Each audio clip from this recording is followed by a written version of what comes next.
ఈ స్త్రీ చీకటబడిన తర్వాత స్నానము చేయకుండా సాయంకాలపు వేళలో స్నానం చేస్తూ ఉంటే ఆమెది ఫస్ట్ ఆఫ్ ఆల్ రాంగ్. ఎందుకు చేస్తుందేమో మనకి తెలియదు.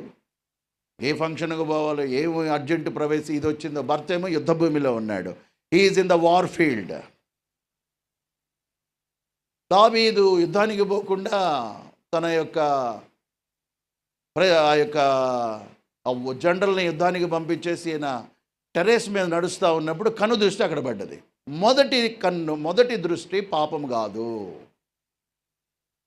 రెండవ దృష్టి పాపము, మూడవ దృష్టి అతి పాపము, నాలుగవ దృష్టి వ్యభిచారము.